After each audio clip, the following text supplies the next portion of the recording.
A couple of years ago, I was working as a delivery driver in the suburban areas around Dallas, Texas. It wasn't glamorous, but it was straightforward work, and I liked being on the road, listening to podcasts, and not having to deal with too many people face to face. Most of the deliveries were pretty routine. Drop the package off, take a photo if needed, head to the next one. But there's this one delivery I'll never forget. And to this day, it still unsettles me whenever I think about it. This all started in late February. I had a route that took me through various neighborhoods, some more out of the way than others. One day I had a delivery scheduled for a house in a quiet, well-off suburban area. You know the kind of place. Manicured lawns, big houses with two-car garages, and those automatic sprinklers that seem to water everything but the lawn itself. When I pulled up to the house, it didn't stand out to me at first. It was like every other house in that neighborhood, nothing particularly creepy or run down. The instructions were simple. Just leave the package at the front door. I grabbed the box from the back of the van and walked up the driveway. As I reached the front door, I noticed something odd. The blinds in the windows were all drawn, which wasn't that unusual, but there was this weird feeling in the air. The house seemed too quiet. I shook it off because, after all, I'm not there to judge, just to drop off a package. I rang the doorbell like I usually do, out of habit more than anything, and started to turn away to go back to the van when I heard the door creak open behind me. I stopped and turned back around, expecting to see some older lady or a guy with his hands full of kids or something. Instead, there was this tall guy standing there wearing a large, realistic animal mask, something that looked like a wolf or a dog, maybe. It wasn't a cheap Halloween mask either. It was the kind of thing someone put a lot of time and money into, like it was professionally made. The guy didn't say anything. He just stood there, holding the door open with one hand, staring at me through the mask. He didn't reach for the package. He didn't wave or nod. Nothing, just staring. I don't know what came over me, but I suddenly felt really uncomfortable. I held the package out to him, and after what felt like forever, he slowly reached out and took it. Still, not a word. No nod, no thanks, no acknowledgement that I was even there. I mumbled something like, "Have a good day," and practically jogged back to my van. As soon as I got in, I locked the doors and sat there for a minute, trying to shake off the unease.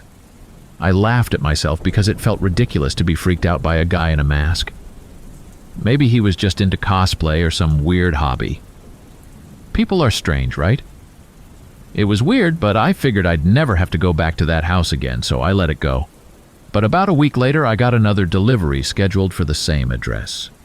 When I saw the location pop up on my route, I felt my stomach drop.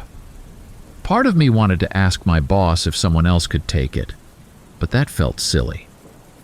It's just a house, I told myself, just some dude in a mask, no big deal. I drove over there and everything was the same as before. Quiet street, closed blinds, nothing out of place. I grabbed the package and headed up to the front door. My heart was already racing before I even got to the porch. I rang the doorbell again, hoping no one would answer so I could just leave the package and get out of there. The door opened almost immediately, like the guy had been waiting right on the other side. This time he was wearing a different mask. It was some kind of bird, a crow or a raven, I think.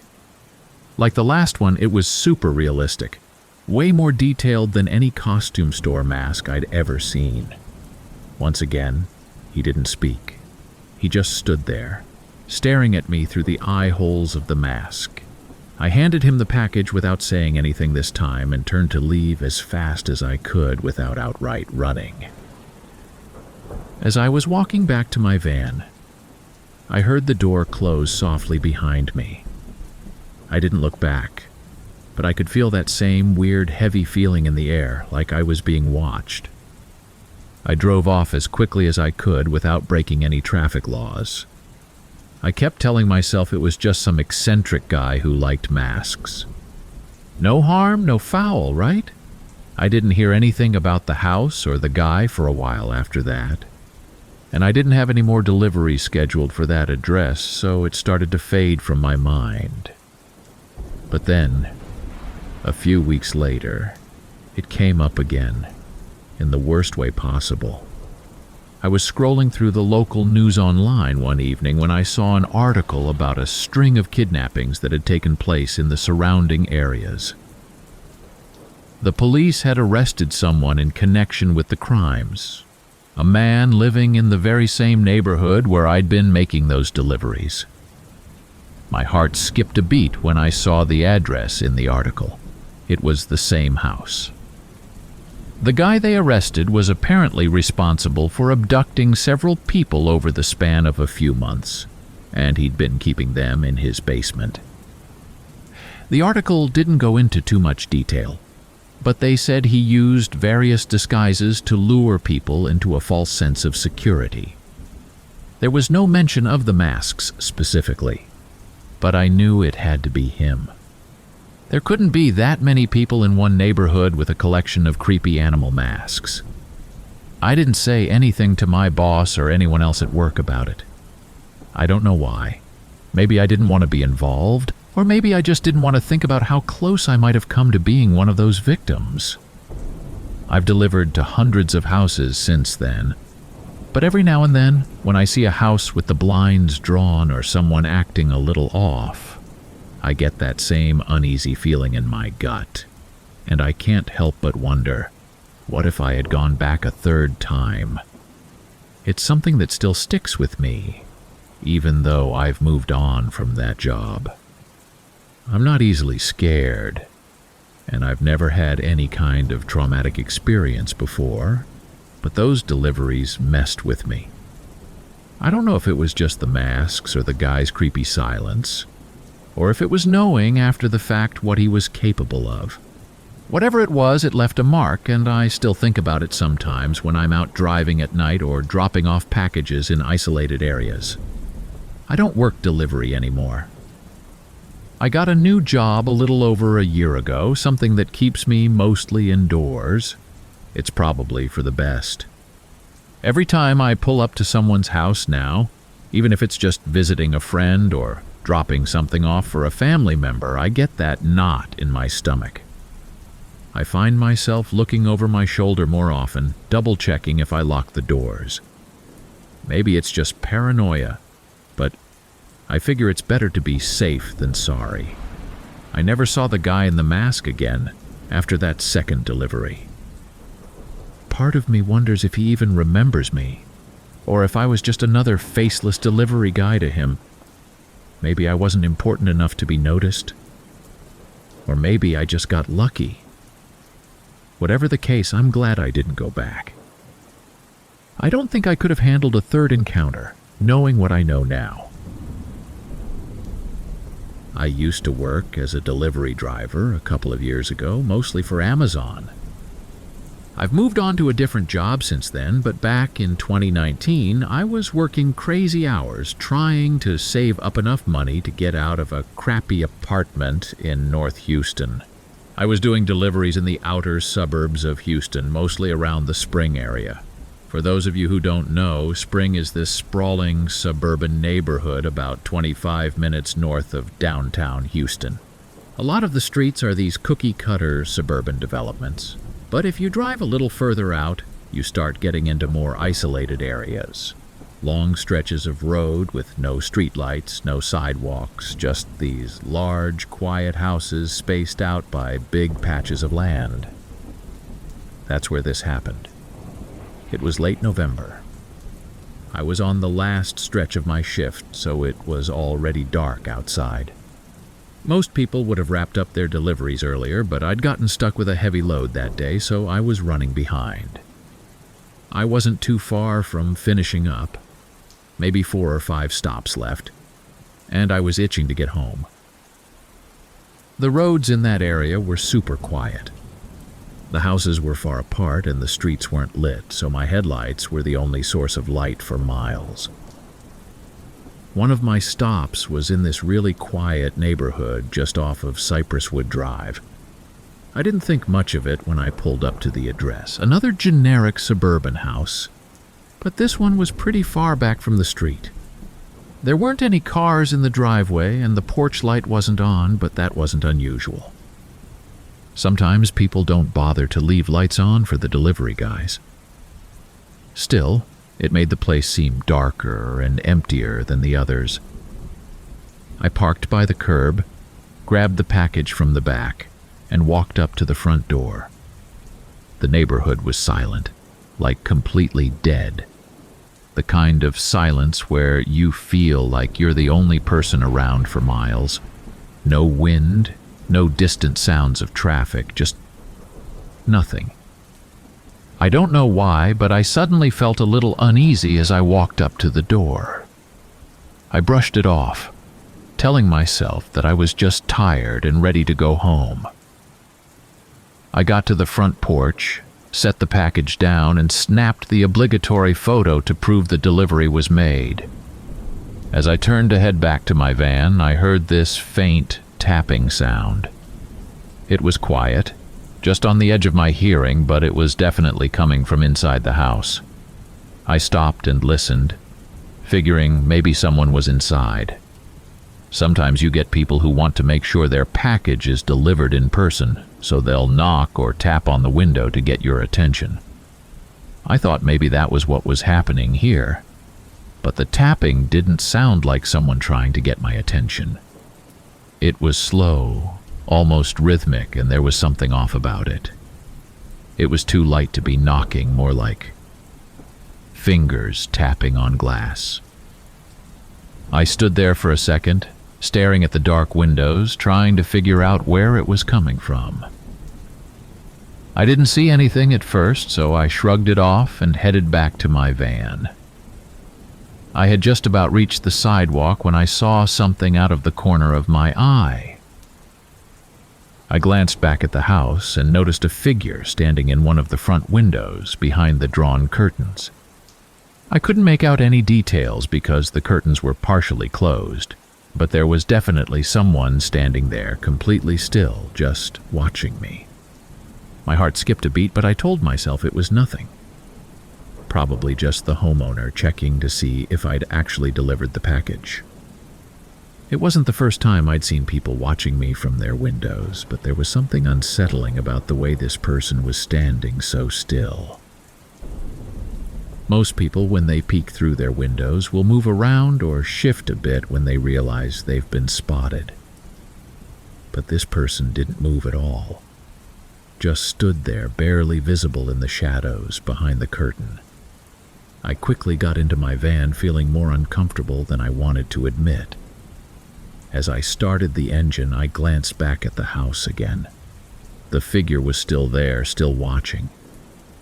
My headlights reflected off the glass for a second, and I thought I saw them tilt their head slightly, but it was so quick I couldn't be sure.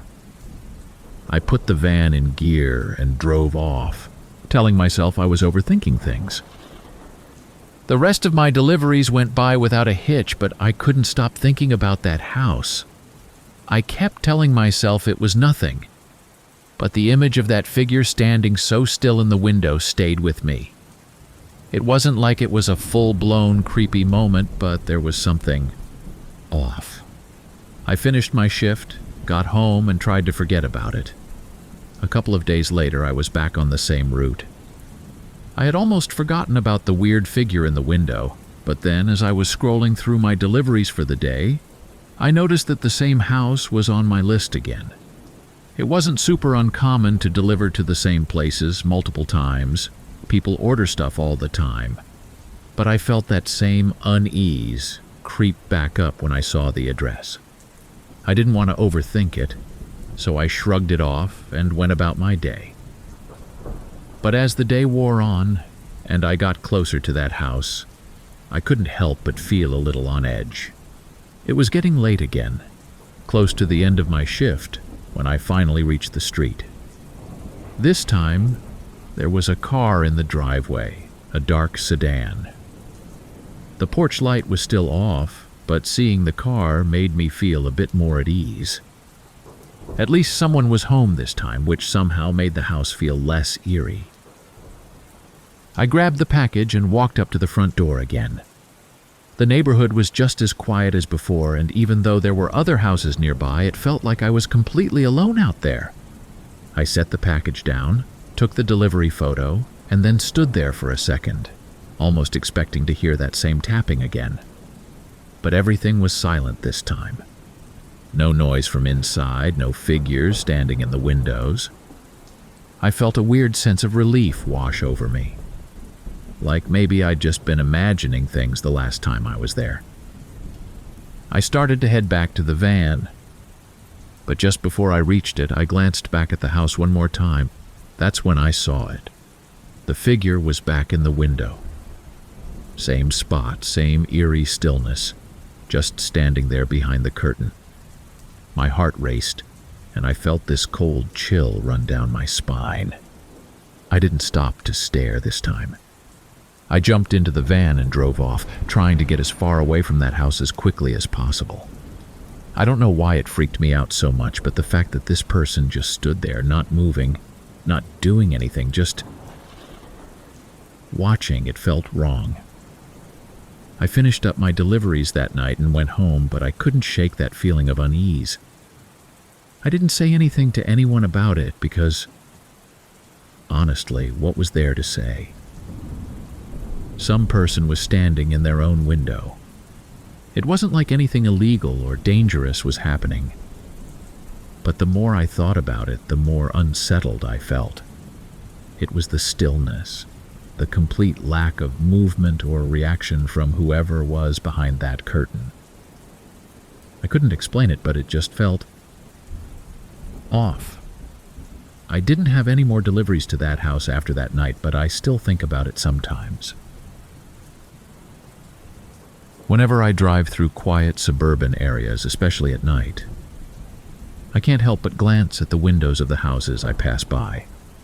I don't know what I'm expecting to see, but part of me is always bracing for that same eerie stillness, that same unsettling figure standing just out of sight.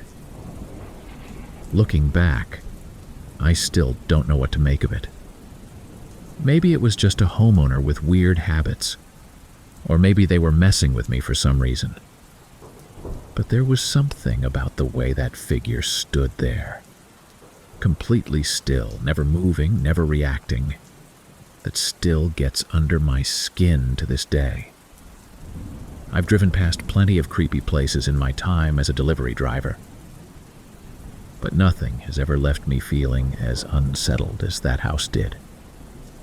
And even now, every once in a while, when I'm driving home late at night and pass by a quiet, darkened house, I find myself glancing at the windows, half expecting to see someone or something standing there in the shadows just watching. Back in 2018, I was working for one of those independent courier companies that contract out deliveries for different online retailers. It was decent work, and the money wasn't terrible, but the hours were pretty brutal. If you've ever worked delivery, you know what I mean. Long days, sometimes into the night, driving around unfamiliar neighborhoods, and lugging packages up to people's doors.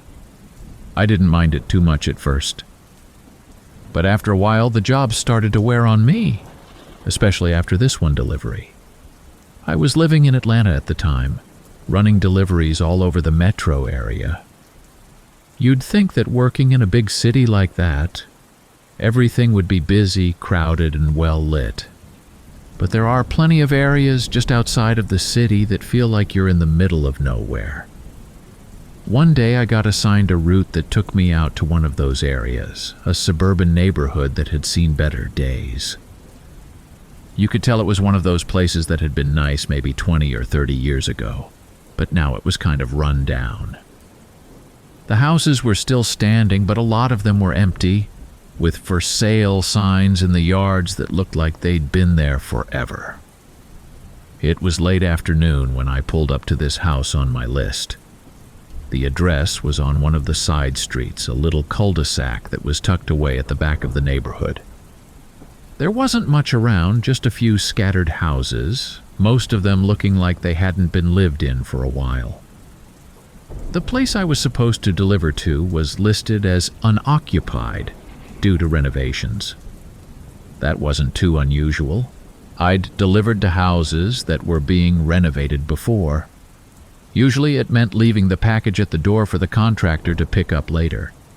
When I pulled up, though, something about the house seemed off right away.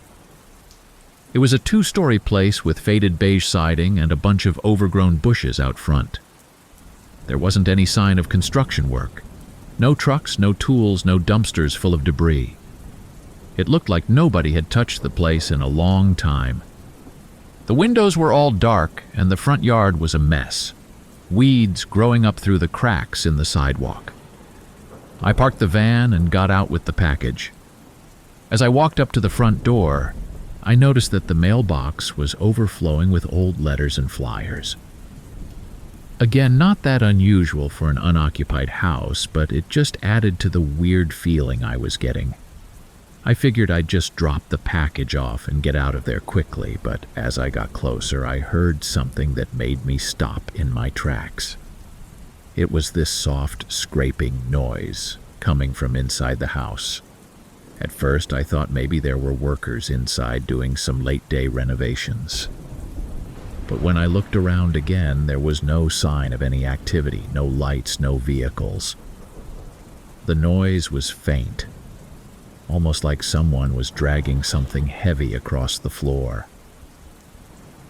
I stood there for a second, trying to figure out what it could be, and then decided to peek in through one of the windows near the front door.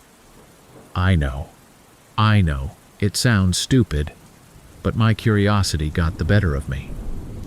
I crouched down and tried to peer through the dirty glass. The inside of the house looked as abandoned as the outside.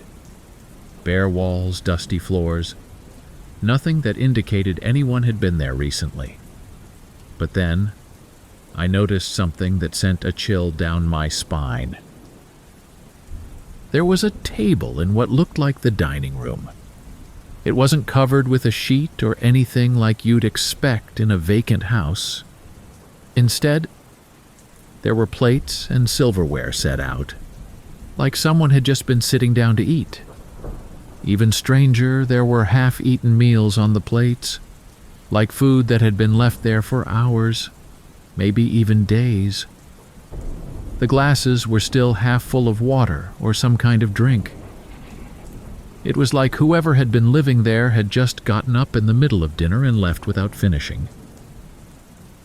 I backed away from the window, trying to wrap my head around what I'd just seen. The house had supposedly been vacant for a while, at least according to the delivery instructions. So why was there fresh food on the table? I started to feel really uneasy, and that's when I heard the scraping sound again. Only this time it was louder, like it was coming from right inside the front door. I froze for a second, my hand still holding the package. My heart was pounding in my chest, and all I could think was that maybe someone was squatting in the house. I didn't want to deal with that. I wasn't paid enough to confront squatters, so I quickly dropped the package on the doorstep and started heading back to my van. As I was walking back down the driveway, I glanced over my shoulder one last time. That's when I noticed something in one of the upstairs windows. There was a shadow, a figure standing just behind the glass. I couldn't make out any details, but it was definitely a person. They weren't moving, just standing there watching me. My stomach dropped and I picked up my pace, practically jogging to my van. I got in, locked the doors, and sat there for a second, trying to calm myself down.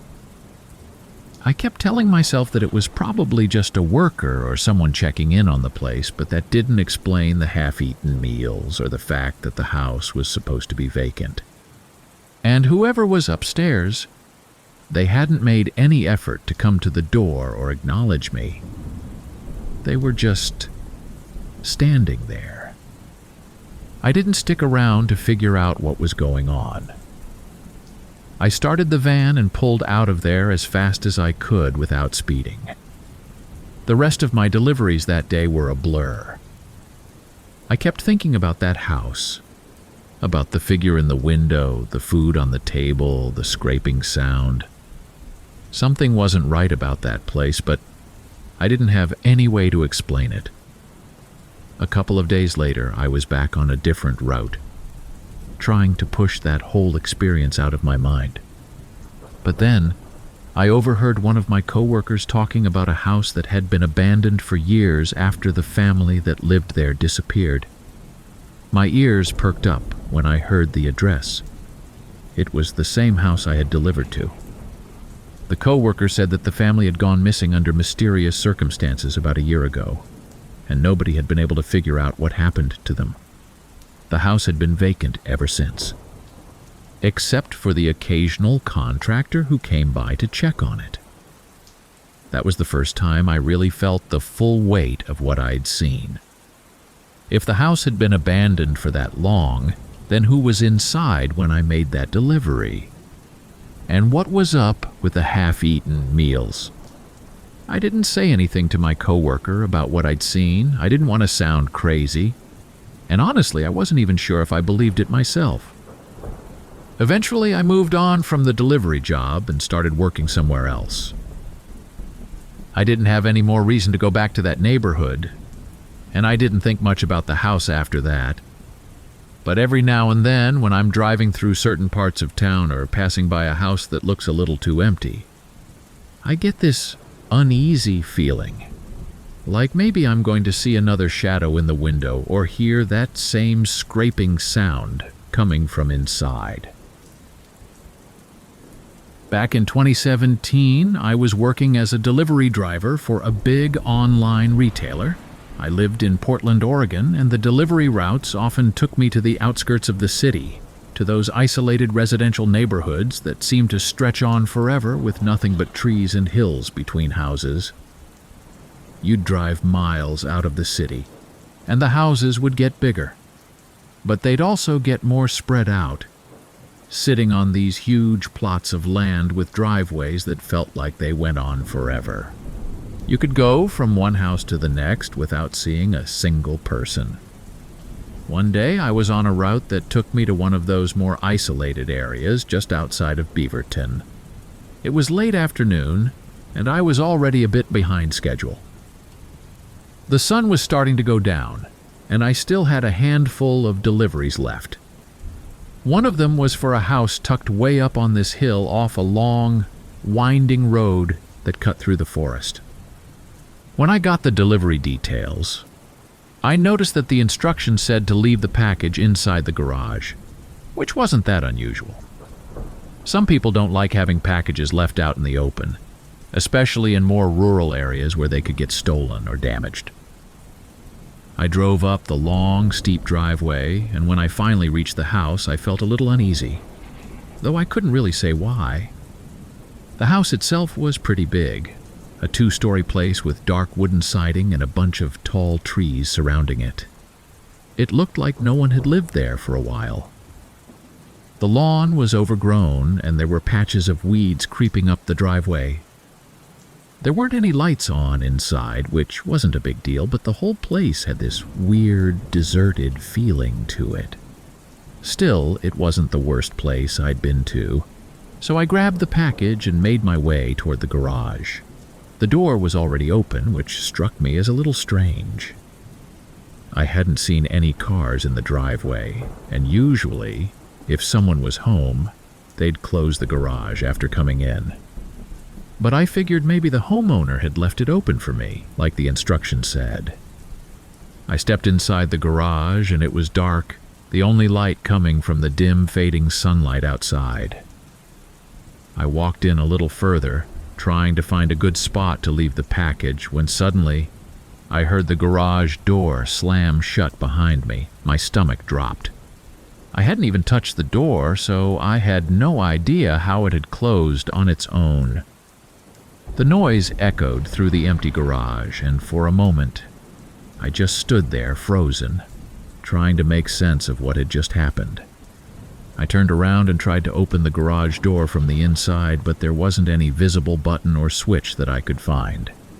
I started feeling around the walls, but the only thing I could feel was cold concrete and dusty shelving. I tried the door again, thinking maybe it had jammed, but it wouldn't budge. I was starting to panic, but I didn't want to completely lose it just yet. I pulled out my phone to call for help, but of course I had no signal. This was the one thing I hated about doing these deliveries in the middle of nowhere: bad reception. I waved my phone around, trying to catch a bar of service, but it was useless. My heart was racing now, and I felt this creeping anxiety settle over me. Then I heard something faint, almost like footsteps, coming from above me. I paused and listened, and sure enough, there was this soft creaking, like someone was walking around on the floor above the garage. It wasn't super loud, but it was definitely there, and it sent a chill down my spine. I hadn't seen any cars or signs that anyone was home, so who the hell was upstairs? I waited for a second, hoping that maybe it was just my imagination, but the footsteps didn't stop. They kept moving, slow and deliberate, like someone was pacing back and forth. I couldn't tell exactly where they were coming from, but they were definitely above me, maybe in a room that was connected to the garage. I couldn't see a door or anything from where I was standing, so I had no way of knowing what was up there, but the longer I stood there, the more freaked out I got. I started banging on the garage door, hoping that whoever was inside would hear me and open it, but nothing happened. The footsteps just kept going back and forth, never speeding up, never slowing down.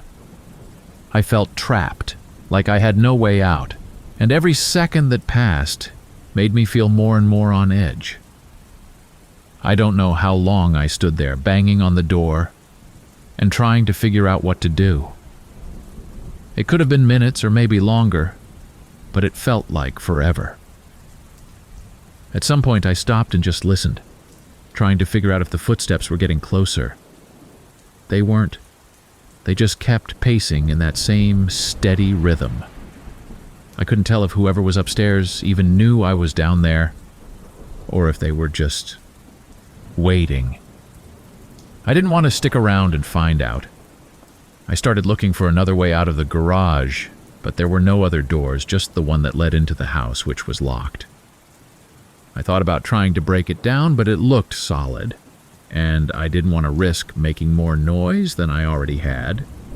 There were some windows high up on the garage walls, but they were too small for me to fit through, and even if I could have reached them, they were covered with some kind of metal grate.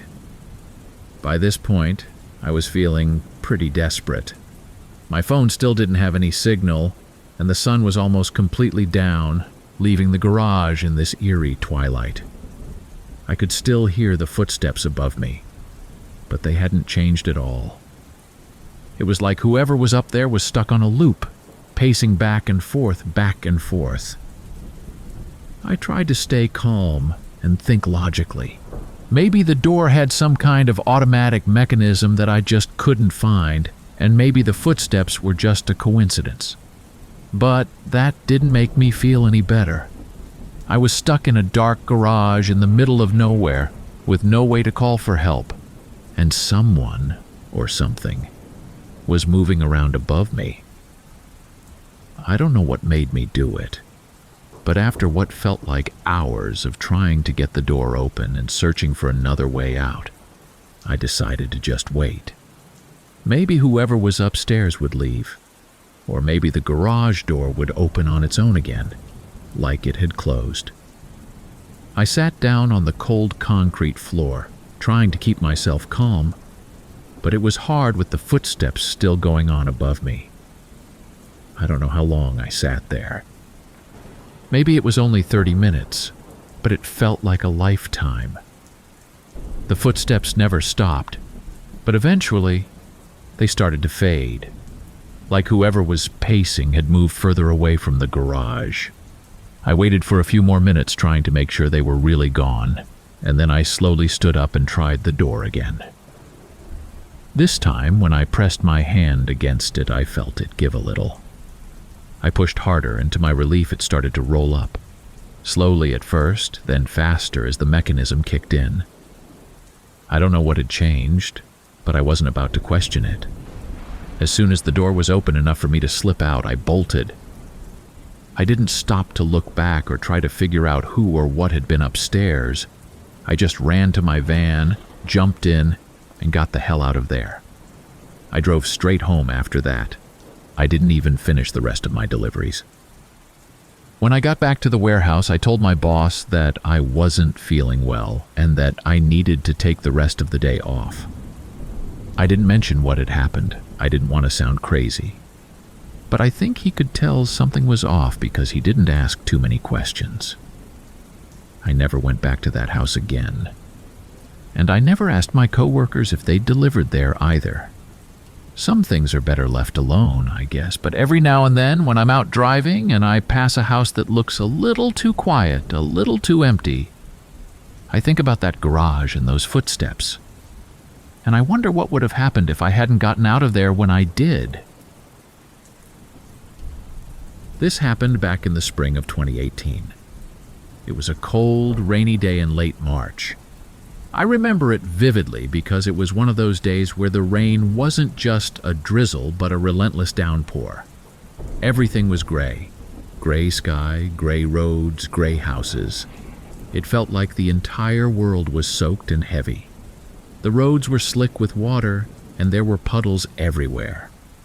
By the time I was halfway through my deliveries, my clothes were damp even though I was wearing a raincoat. My boots were soaked, and I was getting that cold, uncomfortable feeling in my bones that you only get when you've been wet for too long. That day, my route took me out into the more remote areas around Williamsport. If you've ever been to rural Pennsylvania, you know what I'm talking about. Long stretches of road with nothing but woods on either side, punctuated by the occasional farm or isolated house. I wasn't too far from finishing up my deliveries when I got this stop for an old farmhouse on the outskirts of town. It wasn't in the middle of nowhere exactly, but it was far enough away from anything that it felt pretty isolated. When I got to the house, I could barely see it through the rain.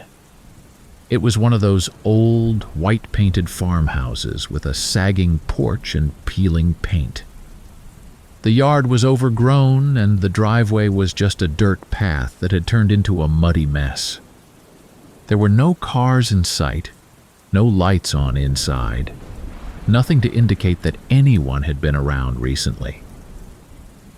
I pulled up to the house, and for a second I considered just leaving the package on the porch and heading back to my van. But the rain was coming down so hard that I figured the package would get soaked before the homeowner even had a chance to grab it, so I decided to knock on the door. I ran up to the porch, huddling under the overhang to get out of the rain for a minute. The place looked pretty run down up close, like it hadn't been maintained in years. There were cracks in the porch steps, and the windows were covered in grime. Still, I knocked on the door, hoping that someone would be home so I could hand the package off directly. After a few moments, the door creaked open and this old man stepped out. He must have been in his 70s or 80s, thin and hunched over with a head of wild gray hair and a long beard. He had this weathered look about him, like he'd spent his entire life working outside. His clothes were old and worn, like he hadn't bothered to replace them in years. He smiled at me, though, and thanked me for coming out in the rain. I was cold and soaked to the bone, so when he offered to let me come inside to warm up for a bit, I didn't immediately say no. Normally, I'd just brush off offers like that and get back to my van, but the rain was coming down harder than ever, and I figured there was no harm in sitting down for a few minutes to get out of the storm. Besides, the guy seemed harmless enough. Just an old man living alone in the middle of nowhere. I stepped inside, and the first thing I noticed was how quiet it was. The house was dark, with just a dim light coming from the kitchen. There wasn't much in the way of furniture, just an old sofa, a couple of chairs, and a table in the corner. The place had this musty smell to it, like it hadn't been aired out in a long time. The wallpaper was peeling in some spots, and there were stains on the ceiling from years of leaks. It wasn't dirty exactly, but it had this feeling of neglect, like no one had really taken care of it for a long time. The old man motioned for me to sit down at the kitchen table while he put on a pot of coffee. I sat down, rubbing my hands together to warm them up. The rain was still pounding against the windows, and I was grateful to be inside, even if the house felt a little off. The old man didn't say much at first, just made small talk about the weather, and how he didn't get many visitors out this way. I tried to be polite, but something about the whole situation was starting to make me uncomfortable. As he puttered around the kitchen, I couldn't help but notice how strange his behavior was. He kept asking me these odd personal questions, stuff that didn't really make sense for someone who'd just met me. He wanted to know if I lived nearby, if I had family in the area, if anyone knew where I was that day. It wasn't like he was being aggressive or anything, but the questions felt out of place, especially since we were practically strangers. I tried to brush it off, thinking maybe he was just lonely or not all there mentally. But the more he talked, the more uneasy I started to feel.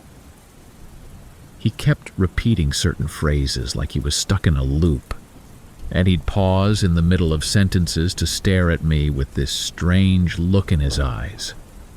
It was like he was trying to size me up or figure something out about me, but I couldn't tell what.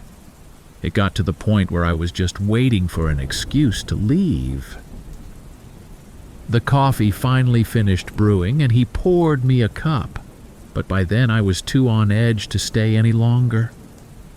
I made up some excuse about needing to get back to work, even though I still had some time before my shift ended.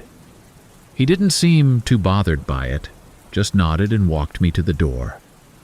I thanked him for the coffee, stepped back out into the rain, and headed straight for my van without looking back.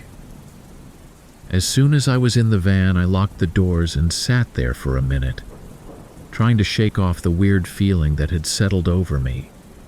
I couldn't explain why, but the whole interaction had left me feeling uneasy, like there was something not quite right about that old man or that house. It wasn't anything obvious, just a weird vibe that I couldn't shake. I finished up my route that day and went home, trying to put the experience behind me.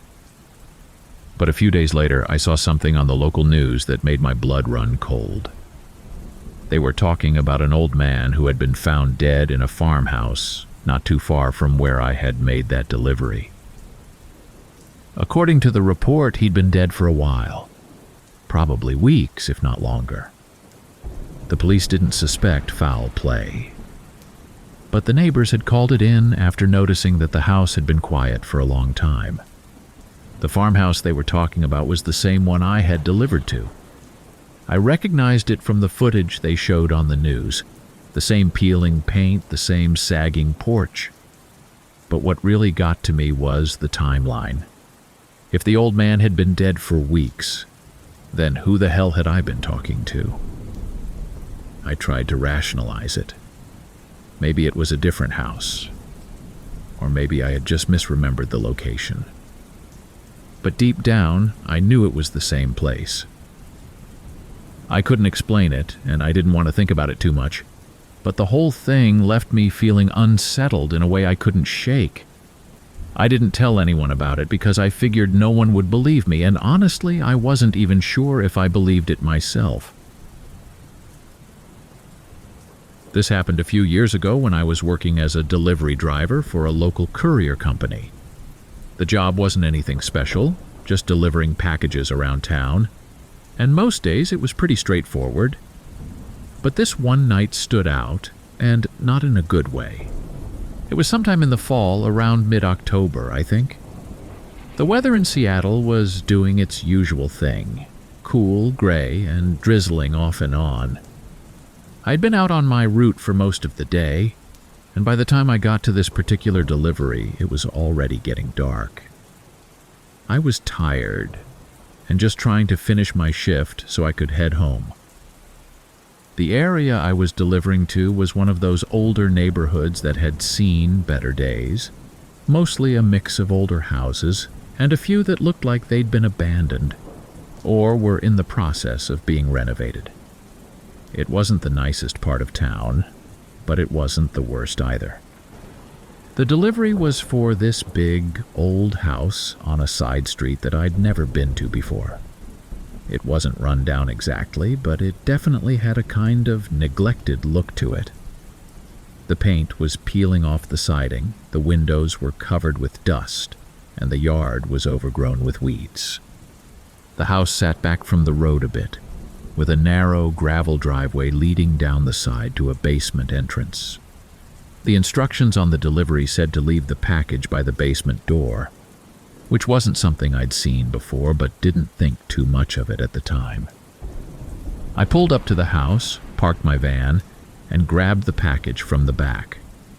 The whole area was quiet, with hardly any cars driving by, and the house was completely dark. No porch lights, no sign of anyone inside. I figured whoever lived there just wasn't home or didn't want to answer the door, which happens more often than you'd think when you're in this line of work. I walked down the driveway toward the basement door, which was around the back of the house, tucked away down a narrow alley between the house and a tall wooden fence that bordered the neighbor's yard. The alley was barely wide enough for me to squeeze through with the package. As I made my way down, I noticed how quiet everything was. The only sound was the crunch of gravel under my boots and the distant hum of traffic from the main road a few blocks away. When I got to the basement door, it was this old, heavy wooden thing with peeling paint.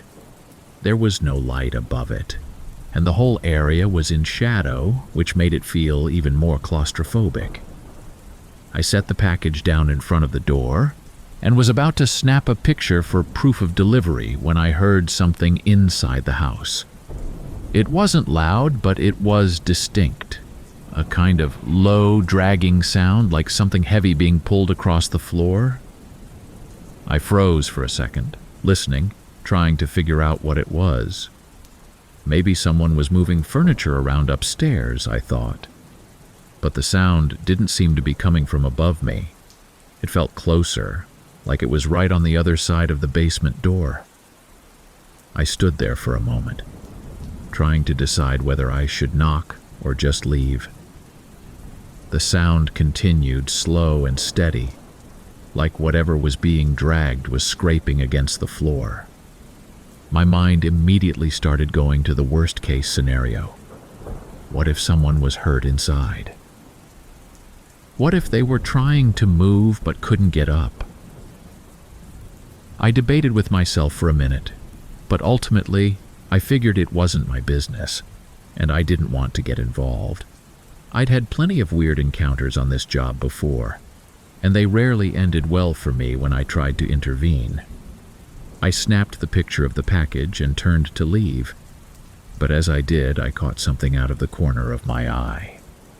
Just beneath one of the small, dirty basement windows near the ground, there was something that looked like freshly disturbed dirt. It wasn't a lot, but it was noticeable. A small mound of earth pushed up against the wall of the house. And sticking out from under the dirt, barely visible in the fading light, was what looked like the corner of a blanket or some kind of fabric. My heart started pounding in my chest, and I felt this overwhelming sense of unease. I didn't know what to make of it, and for a second, I thought about going back to my van and calling the police. But then I convinced myself that it was probably nothing. Maybe it was just an old blanket someone had thrown out, or maybe the house was being renovated and the workers had left it there. I didn't want to think about the alternative. I've seen enough true crime documentaries to know that my mind was probably playing tricks on me, jumping to the worst conclusions. I told myself to just walk away, get back in the van, and finish the rest of my deliveries. But as I started back down the alley, I couldn't stop thinking about the dragging sound, the fresh dirt, and that damn piece of fabric sticking out of the ground. What if there really was something going on inside that house? What if someone was in trouble and needed help? I stopped halfway down the alley and turned back, staring at the basement door again, trying to convince myself that it wasn't my problem, that I should just leave. Then I heard it again. The dragging noise, only this time it was louder, more insistent, like something heavy was being pulled closer to the door. I felt a knot form in my stomach. I knew I should have left right then and there, but my curiosity got the better of me. I slowly walked back toward the door, careful not to make too much noise, and leaned in closer to the window above the dirt patch. The window was small and dirty, but I could just make out the faint outline of the basement inside. It was dark, with only a sliver of light coming from what looked like a single bulb hanging from the ceiling. I squinted, trying to see more clearly, and that's when I saw movement. Something shifted in the shadows, something large and bulky, like a person crouching or kneeling on the floor. I couldn't see any details, just the vague shape of someone or something moving around in the darkness. My mind raced with possibilities, none of them good. I didn't know what to do. Part of me wanted to leave, to just run back to the van and forget the whole thing. But another part of me felt like I had to know what was going on in that basement. I started to back away slowly, my heart pounding in my chest, when suddenly the door creaked open, just a crack. I froze. The door hadn't been locked after all. It was just stuck. I stood there staring at the gap in the door, waiting for something, anything, to happen. For a moment, nothing did. Then the dragging noise stopped. The silence that followed was so complete I could hear my own breathing, ragged and shallow. I didn't stick around to see what would happen next. I turned and bolted back down the alley, my boots slipping on the wet gravel as I sprinted toward the van. I threw the door open, jumped inside, and slammed it shut, locking it behind me.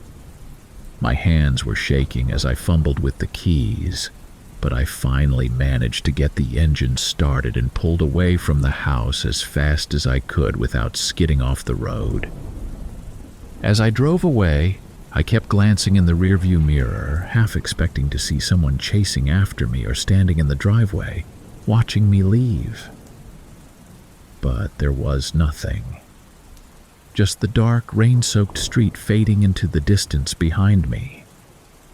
I didn't go back to that neighborhood again after that night. I didn't report what I saw to anyone, partly because I wasn't sure what I'd even seen, and partly because I didn't want to deal with the fallout if it turned out to be nothing. I finished my shift in a daze, going through the motions without really paying attention to what I was doing. I kept telling myself that it was just some weird coincidence, that there was a perfectly logical explanation for the dirt, the dragging sound, and the figure in the basement. But deep down, I knew something wasn't right about that house. I don't know what was going on in that basement, and I'm not sure I want to know. All I know is that I was glad to get out of there when I did, and I haven't been back to that part of town since. I don't think I'll ever know what was really happening in that basement, and honestly, I'm okay with that. Some things are better left alone, and whatever was going on in that house, it wasn't something I wanted to get involved with. It was mid-fall, late afternoon, when this happened. The days were getting shorter, and by the time I'd hit the last few stops on my route, it was usually dusk. This day was no different. Long hours and a growing sense of wanting to just finish and go home. I had one last stop, which was way out of the way in a rural area north of Boulder. The address popped up on my GPS, and as soon as I saw it, I knew it was going to be a pain to get to. The house was at the end of this long dirt road, surrounded by nothing but open land and some patches of trees. No neighbors nearby, no street lights, just a lot of empty space. I drove out there, and as I got closer to the house, the road started getting rougher. It was full of potholes and dips, and I had to slow down a lot to keep from messing up my van. The house itself was pretty isolated, one of those older ranch-style places that looked like it had been there for a while but hadn't been well maintained. The paint was peeling off the siding, and the grass in the front yard was overgrown.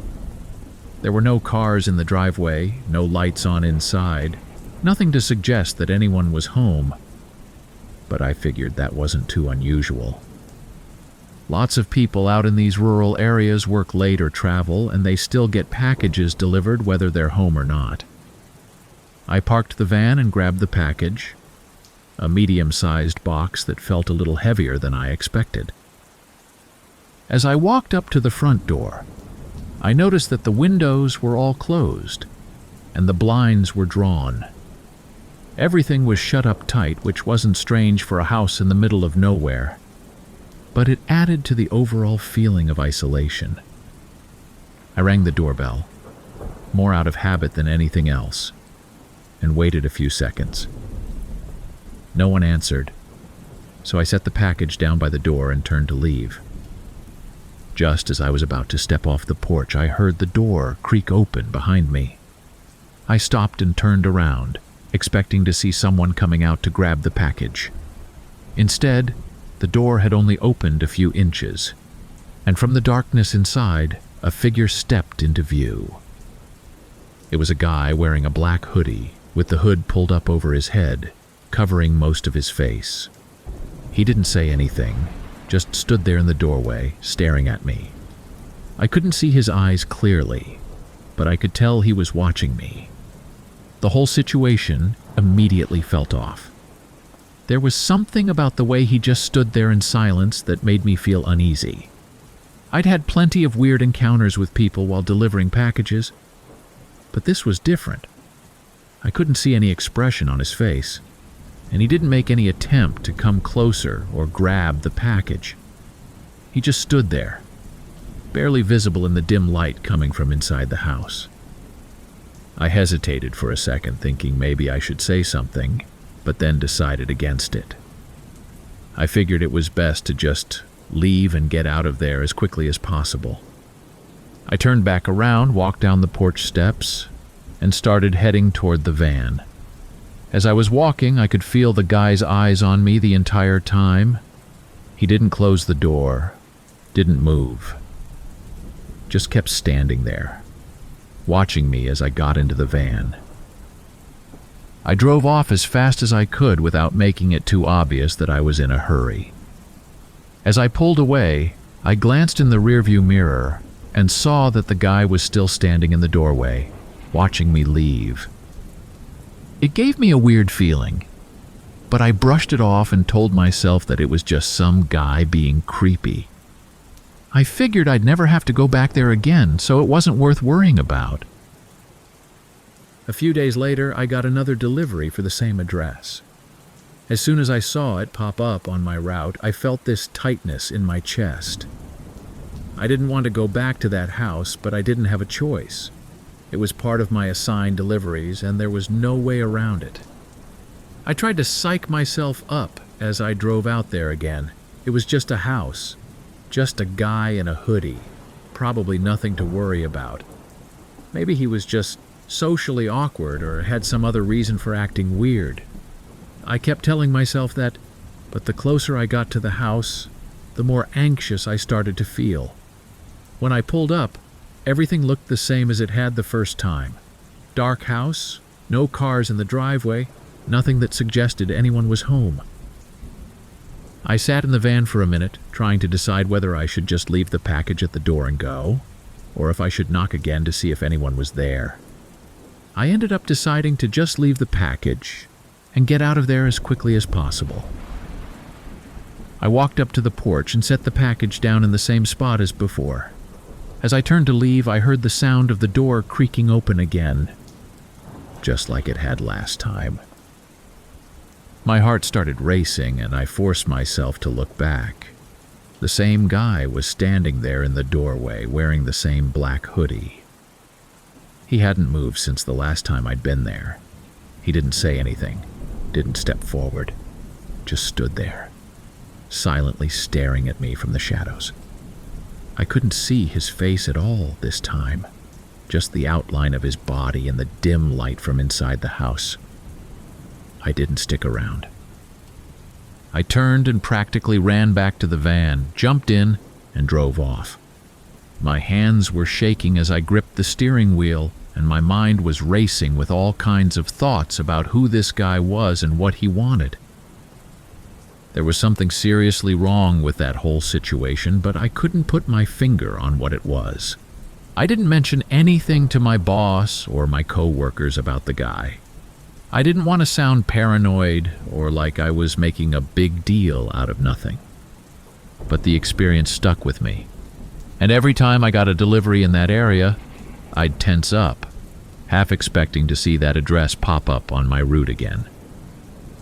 A few weeks passed without incident, and I started to relax a little, thinking maybe I'd just been overreacting. But then one day, I got a call from my supervisor. He sounded confused and a little concerned.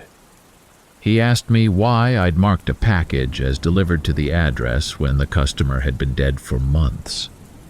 I didn't know what to say. I told him that I'd delivered packages there a few times recently, and each time someone had been there to take them. My supervisor told me that wasn't possible. The house had been empty since the previous owner passed away, and no one had lived there since. He said they were investigating why deliveries had been made to that address when no one was supposed to be there. I didn't know what to think. The guy I'd seen had been real. He had opened the door and stood there watching me twice. But according to my supervisor, there shouldn't have been anyone there at all. Maybe it was just some guy squatting in the house, or maybe there was something more to it than that. Either way, I'm glad I don't have to go back there. I try not to think about it too much, but it still lingers in the back of my mind. A strange and unsettling memory that never quite goes away. This happened back in 2021 when I was working as a delivery driver. It was late fall, sometime in November, I think. The sun was setting earlier, and by the time I got to the last few stops on my route, it was usually dark out. The weather was getting colder too. Not quite freezing, but that kind of damp cold that seeps into your bones and makes you feel miserable. I remember that day specifically because it had been a long one and I was running behind on my deliveries. I'd been stuck in traffic for over an hour on the highway, so I didn't get to my last stop until after dark. The address was for a gated estate out in the more rural part of Massachusetts, a little past Concord. These kinds of places weren't unusual on my route. Big houses set back from the road with long driveways and private gates. The kind of places where you know the people have money, but you never actually see them. I'd been to a few estates before, but this one was different. It was farther out, more isolated. The directions said to leave the package at the front door, which wasn't anything out of the ordinary, so I didn't think much of it at first. When I pulled up to the property, the iron gate was already open, which struck me as odd. Usually, these places had security systems that would make you call in or buzz for entry. But this gate was wide open, like they were expecting me. The driveway was long and lined with tall trees, their bare branches twisting overhead, casting shadows in the dim light from my van's headlights. There were no lights on in the house, no street lights, nothing but the darkness and the crunch of gravel under my tires. I drove up the long driveway feeling more and more uneasy as I got closer to the house. The place was huge. One of those old colonial-style mansions that looked like it had been there for 100 years or more. The windows were dark, and there was this sense of stillness about the place that made me feel like no one had lived there in a long time. But the gate had been open, and someone had ordered a package, so I figured maybe the owners were just away or something. I parked the van near the front steps, grabbed the package, and started walking up to the door. That's when I noticed the security cameras. There were several of them, mounted on the corners of the house and on poles along the driveway. They were all pointed directly at me, their lenses reflecting the light from my van's headlights. It wasn't unusual for a place like this to have security cameras, but there were so many of them, and they were all focused on me in a way that felt deliberate. I brushed it off, thinking maybe I was just being paranoid, and kept walking toward the door. As I got closer to the house, I heard this strange rustling sound coming from the trees on either side of the driveway. It wasn't loud, just a faint noise like leaves or branches shifting, but there was no wind and the trees were mostly bare. I paused for a second, listening, but the sound stopped as soon as I noticed it. I looked around but didn't see anything, so I kept walking, trying to push the feeling of unease out of my mind. I reached the front door and set the package down on the porch. There was no doorbell, so I knocked a couple of times just to be polite, even though I didn't expect anyone to answer. The house was completely silent, no movement, no lights, nothing to suggest that anyone was home. I turned to leave, and that's when I heard it again, the rustling sound from the trees. This time it was louder, and it seemed to be coming from multiple directions. It sounded like something or someone was moving through the bushes just out of sight. I stopped in my tracks, my heart pounding in my chest, and listened carefully. The sound grew closer, and I could hear the distinct shuffle of footsteps, like someone was trying to move quietly but wasn't quite succeeding. I slowly backed away from the door and started heading back to the van, trying to stay calm. As I walked, I glanced around at the trees, but I couldn't see anything in the darkness. The security cameras were still fixed on me, tracking my every move, which only added to the unsettling feeling. I picked up my pace, trying not to look like I was freaking out, but all I wanted to do was get the hell out of there. Just as I reached the van, I heard a voice crackle through an intercom. It startled me because I hadn't noticed the intercom before, and it wasn't coming from the house. It was coming from a speaker mounted on one of the poles near the driveway. The voice was low and garbled, and I couldn't make out what it was saying at first. Then I heard it more clearly. Step back from the house. I didn't need to be told twice. I turned and took a few steps back toward the van, trying to figure out where the voice was coming from. I looked around and saw a figure moving in the bushes, just at the edge of the tree line. It was hard to make out any details in the darkness, but there was definitely someone there, crouched low, watching me. The rustling sound started up again, and I realized there were more figures moving through the trees on the other side of the driveway as well. Panic started to set in, and I quickly got back into the van, slamming the door shut behind me. I locked the doors and fumbled with the keys, my hands shaking as I tried to start the engine. When the van finally roared to life, I glanced back toward the house and saw several shadowy figures standing just beyond the tree line, partially hidden in the darkness. They weren't moving, just standing there watching me from the shadows. I didn't stick around to see what they were going to do next. I threw the van into reverse and backed down the driveway as fast as I could, my eyes darting between the rearview mirror and the dark figures by the trees. The security cameras followed me all the way down the driveway, their lenses gleaming in the darkness like cold, unblinking eyes. When I reached the gate, I was relieved to find it still open. I sped through it and didn't slow down until I was back on the main road, the lights of the van cutting through the darkness. My heart was still racing, and my mind was spinning with questions. Who were those people? What were they doing out there, lurking in the trees? And why had the security system told me to step back from the house? I didn't have any answers, and to be honest, I didn't really want to know. All I knew was that something was seriously wrong with that place. And I was lucky to have gotten out of there when I did. I drove straight back to the distribution center, turned in my paperwork, and went home without mentioning anything to my supervisor.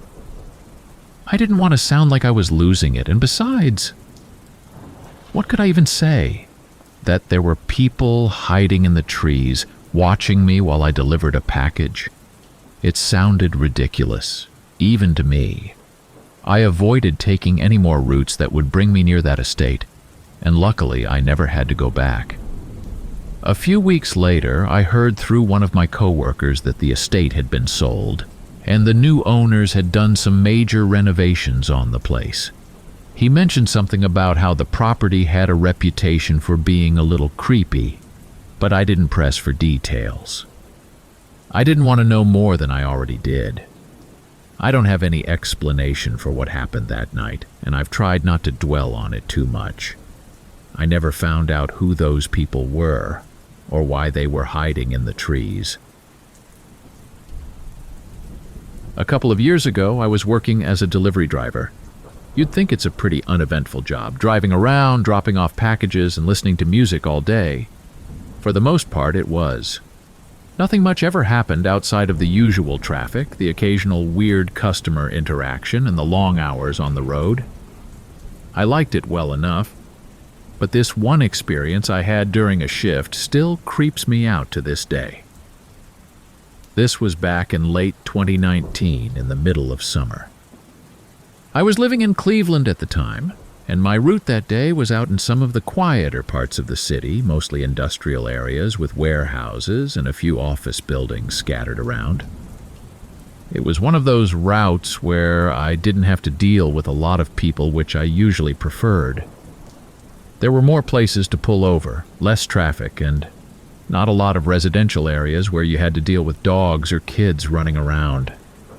I'd been doing deliveries in the same area for a few months, so I knew the roads pretty well. The day started off normal enough. I left the warehouse in the early afternoon, made a few deliveries, and everything was routine. It wasn't until later in the day that things started to feel off. I was heading to one of the stops in an industrial park when I first noticed this white van trailing behind me. It wasn't right on my tail or anything, just far enough behind that I couldn't quite shake the feeling that it was following me. At first, I didn't think much of it. A lot of the roads in that area are quiet, so it wasn't unusual to have another vehicle behind you for a while. But after my next stop, when I got back onto the road, the van was still there, keeping its distance but never pulling away or passing me. I made another stop, thinking the van would keep going, but when I got back on the road, there it was again. It wasn't tailgating me or doing anything aggressive, but it was always there, hanging back just enough to not seem immediately suspicious, but still making me feel uneasy. I started to wonder if I was just being paranoid, but after the third stop where the van showed up again, I started to get that gut feeling that something wasn't right. It was an old, beat-up van, the kind you'd see parked in front of an auto repair shop or sitting outside a loading dock. There weren't any logos or markings on it, and the windows were tinted dark, so I couldn't see who was driving. I kept trying to tell myself it was just a coincidence, that maybe whoever was in the van was doing their own delivery route or something similar, but it was starting to feel deliberate. By the time I got to my fourth stop, I was really starting to get on edge. This stop was at a small warehouse in a dead part of town. Just a few empty lots and run-down buildings nearby. I pulled up, dropped off the package, and when I got back to the van, I saw the white van parked a few spots down the street, just sitting there. It hadn't been there when I arrived, and I knew it hadn't passed me on the road. Whoever was driving it had waited for me to get out of sight before pulling up behind me again. I got back into my van, and instead of continuing my route, I decided to take a detour. I figured if the van was really following me, it would stick with me even if I took a different road. So I turned down a side street, one that I knew didn't lead to any of my scheduled stops. Sure enough, the white van made the same turn a few moments later, still hanging back but definitely not losing sight of me. At that point, I knew it wasn't just a coincidence. Whoever was in that van was following me. My mind started racing, trying to figure out why. Was someone trying to rob me? Maybe they thought I was carrying cash or valuable packages. Or was it something else, something worse? I didn't know, but I wasn't about to wait around and find out. I started driving faster, trying to put some distance between me and the van. I made a few random turns, trying to shake it off my tail, but no matter where I went, the van stayed close behind. I could feel my pulse quickening, my hands gripping the steering wheel a little tighter. I was trying to stay calm, but the longer the van followed me, the harder that became. I finally decided I wasn't going to lead this person around all day. I figured the best thing I could do was head to a more populated area where there were other people around. Maybe that would be enough to make whoever was following me back off. So I pulled onto a busier road, heading toward a strip of stores and restaurants where I knew there would be more traffic. As I pulled into a parking lot outside a convenience store, I parked the van and watched in the rearview mirror as the white van pulled in a few spots down. It didn't park directly next to me, but close enough that I could still see it clearly. The engine was running, and no one got out. They just sat there waiting. I stayed in my van for a few minutes, trying to figure out what to do next. I thought about calling the police, but what would I even tell them? That a van was following me around? I didn't have a license plate number, and I hadn't actually seen the driver. I didn't know if they had done anything illegal yet, so I didn't want to overreact. Still, I didn't feel safe sitting there with that van just a few spots away. After a few more minutes of watching and waiting, I decided to leave. Maybe heading into a more crowded area hadn't worked, but I figured the next best option was to just finish up my route as quickly as possible and get back to the warehouse. I pulled out of the parking lot and got back on the road, trying to keep my cool. The van followed me again, and this time it was closer than before. It wasn't keeping as much distance as it had earlier, almost like the driver was getting impatient or bolder. I could see it in my side mirrors now, its headlights bouncing along with the bumps in the road, always staying within a few car lengths of me. I made another turn, hoping to lose it, but it followed me again. I didn't know what else to do. My mind kept racing through all the worst-case scenarios, wondering if I should stop at a police station or just drive around until the van eventually gave up. But the van didn't show any signs of giving up, and I was running out of options. At one point, I decided to take another detour down a side street that led into a small residential neighborhood. I figured maybe the narrow roads and tighter turns would make it harder for the van to keep up with me. I made a sharp left turn onto a side street and hit the gas, speeding through the quiet neighborhood as fast as I could without drawing too much attention. For a few moments, I thought I had lost the van. I didn't see it in my mirrors anymore, and I started to feel a small sense of relief. Maybe I had finally shaken it off. I made a few more turns, winding my way through the neighborhood, trying to put as much distance between myself and the van as possible. But then, as I came around a corner, I saw it again. The white van was parked at the end of the street, just sitting there like it had been waiting for me to show up. My heart sank, and I felt this cold wave of dread wash over me. This wasn't just some random person following me around. They knew exactly where I was going, and they were waiting for me. I didn't stop to think. I turned the wheel hard and sped down another side street, trying to lose the van again. I was driving faster now, my heart pounding in my chest, my mind racing with thoughts of what might happen if the van caught up with me. I didn't know what to do, and the fear was starting to get the better of me.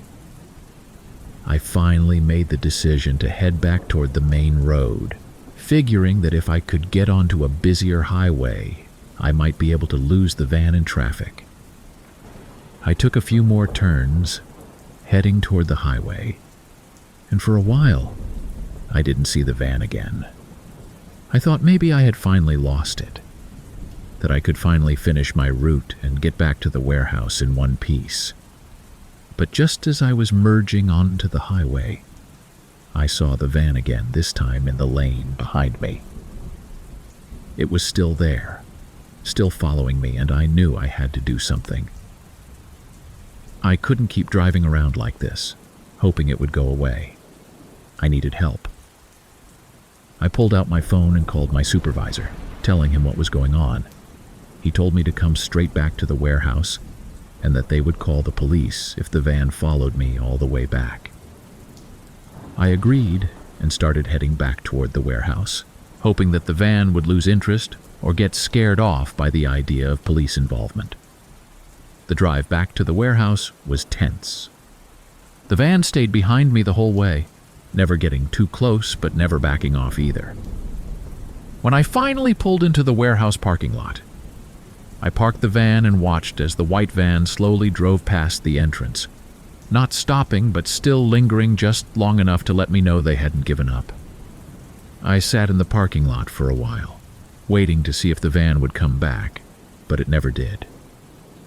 My supervisor came out and checked on me, but by that point, the van was gone. We called the police, and they took a report. But without a license plate number or any real evidence, there wasn't much they could do. They told me to be careful and to call them if anything like that happened again. I never saw the white van again after that day, but the experience stuck with me. For weeks, I was on edge every time I got into the van for my deliveries, always checking my mirrors, always looking over my shoulder, half expecting to see that van following me again. I don't know what the driver's intentions were, and maybe I'll never know. But whatever they were, I'm just glad I never had to find out. This happened a few years ago when I was working as a delivery driver for a local courier service. It wasn't the most glamorous job, but it was straightforward: pick up packages, drop them off, repeat until the end of the day. I had been doing it for a while, so I was used to the weird things that come with the job. Strange delivery instructions, odd hours, and the occasional sketchy neighborhood. But nothing prepared me for what happened one evening while delivering to an upscale apartment building in downtown Chicago. It was mid-December, a cold, dark evening with that biting wind Chicago is famous for. The holidays were right around the corner, so we were slammed with deliveries. I'd been running around the city all day, and by the time I got to this building, I was just trying to finish up my shift and head home. I wasn't in the best mood, exhausted and irritated from dealing with holiday traffic and the never-ending stream of packages. My phone dinged with another stop. An apartment building near Lincoln Park. One of those newer luxury high-rises that had gone up in recent years. The instructions were simple enough. Leave the package at the door of apartment 3C. I'd been to the building before, and it was one of those fancy places with a doorman and elevators that required a key card. The kind of place where the rent is more than most people's mortgages. I remember thinking how quiet the building seemed when I pulled up. It wasn't unusual for this time of day, though. It was around 7 p.m. And most people were either out for dinner or still at work. I parked the van, grabbed the package, and walked up to the front entrance. The doorman wasn't at his desk, which I found a little strange, but I figured he was taking a break or something. I let myself in using the call box, entered the lobby, and headed for the elevators. The place had that sterile, high-end feel to it. Polished floors, dim lighting, the faint smell of cleaning products lingering in the air. The whole building was dead silent. I got into the elevator and pressed the button for the 3rd floor. When the doors opened, I stepped out into a long, empty hallway. Everything was pristine, but there was something about the silence that made the place feel off. I shook it off as my mind playing tricks on me. It had been a long day, and I was tired. I just needed to drop off this package and get out of there. I found apartment 3C pretty easily. It was at the end of the hallway, the door standing slightly ajar. That struck me as odd. People in these kinds of places are usually pretty security conscious. I figured maybe the resident had just stepped out for a second and left the door open. So I called out a quick hello as I approached the door, just to make sure no one was going to be startled by me dropping off the package. No one responded, so I figured I'd just leave the package inside and be on my way. But as I stepped up to the doorway, I noticed something weird. There was soft music playing from inside the apartment. Classical music, like something you'd hear in an old movie or at a fancy dinner party. It wasn't loud, just faint enough to be noticeable. I knocked lightly on the door, but again, there was no answer. I nudged the door open a little more, peeking inside. The apartment was dimly lit, with soft, warm lighting coming from lamps in the living room. Everything looked normal. Fancy furniture, modern decor, the kind of place you'd expect to see in a high-end building like this. But the odd thing was, there was no sign of anyone inside. I figured maybe the resident had gone out for a quick errand and left the music on. So I stepped inside and set the package down just inside the doorway. As I turned to leave, I heard a crash from somewhere deeper in the apartment. It was loud, like something heavy had fallen over. My heart jumped into my throat and I froze for a second, listening. The music was still playing, and the apartment was otherwise silent again. For a moment, I debated whether I should check it out. Maybe something had just tipped over on its own. But what if someone was in trouble? What if someone had fallen or there was a break-in? I didn't want to get involved, but at the same time, I couldn't just leave after hearing that. My mind raced with possibilities. I slowly made my way toward the sound, moving past the living room and into a hallway that led to what I assumed were the bedrooms. As I crept down the hallway, the music grew fainter, but the silence in the apartment felt heavier. There was no movement, no voices, nothing to suggest that anyone was around.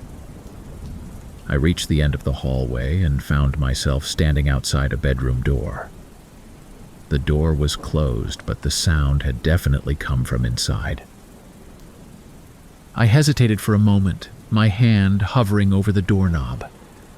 I didn't know what I was expecting to find, but whatever it was, I wasn't sure I wanted to see it. After a few seconds of indecision, I took a deep breath and turned the knob. The door creaked open, and I found myself looking into a bedroom that was just as meticulously decorated as the rest of the apartment. Everything was in its place except for one thing. The mirror on the far wall had been knocked over. It was a large, full-length mirror, and it had fallen forward onto the floor, shattering into pieces. The shards were scattered across the hardwood floor, reflecting the dim light from the bedside lamp. But there was no one in the room. No sign of a struggle, no indication that anyone had been there at all. Just the broken mirror and the eerie quiet. I backed out of the room, my nerves on edge. I didn't know what to make of it. Maybe the mirror had just fallen over on its own, but it didn't seem likely. Mirrors don't just tip over like that. I was about to leave and call it in when I heard a soft click behind me. I spun around and my heart dropped. The front door, which had been ajar when I entered, was now closed. I hadn't heard anyone come in, hadn't seen anyone. But somehow, the door had shut behind me. I rushed over to it, my pulse racing, and tried the handle. It was locked. I fumbled with the lock for a moment, my hands shaking, and finally managed to get the door open. I practically bolted out of the apartment and down the hallway, my mind racing with questions. Who had shut the door? Had someone been in the apartment the whole time, watching me? I didn't wait to find out. I got into the elevator, hit the button for the lobby, and didn't look back. When I got to the lobby, the doorman was back at his desk, and I asked him if anyone had reported anything strange happening in the building. He just looked at me like I was crazy and said no. I didn't press the issue. I just wanted to get out of there. I finished my shift that night, but I couldn't shake the uneasy feeling from the apartment. I kept thinking about the door shutting on its own, the broken mirror, the silence that had filled the place. Something about it felt wrong, but I couldn't put my finger on what exactly had happened. I didn't tell anyone about it. Not my supervisor, not my coworkers. It just seemed too weird to bring up. A few days later, I had another delivery scheduled for the same building. When I saw the address pop up on my route, my stomach twisted in knots. I didn't want to go back, but I didn't have much of a choice. It was my job. And I couldn't exactly refuse a delivery just because I felt uneasy about it. When I got to the building, everything seemed normal. The doorman was at his desk, the lobby was quiet, and I didn't see anything out of the ordinary. But when I got into the elevator and pressed the button for the third floor, my heart started racing again. I stepped out into the hallway, and as I approached apartment 3C, I noticed that the door was closed this time. No music, no open door, just silence. I knocked, half expecting the door to creak open on its own again, but it stayed shut. I waited for a minute, but no one answered. I set the package down by the door, took a quick photo for proof of delivery, and turned to leave. As I walked away, I couldn't help but glance back over my shoulder at the door to 3C. It was still closed, and the hallway was empty, but the same uneasy feeling I'd had before was creeping back in. I didn't get any more deliveries to that apartment after that, and I was relieved. Whatever had happened in that apartment, I didn't want to be involved in it. I still think about it sometimes, though, about the mirror, the door, the strange silence that filled the place. I don't know what was going on in there, and maybe it's better that I don't. But every now and then, when I'm making a delivery late at night or walking down a quiet hallway, I remember that apartment and the way the door clicked shut behind me. It's a feeling I can't quite shake, even though nothing really happened. There was just something off about that place. Something I can't explain. I never found out who lived there. And I never asked. I didn't want to know. All I wanted was to finish my shift and forget about it. But some things stick with you no matter how much you try to push them to the back of your mind. That night in apartment 3C is one of those things.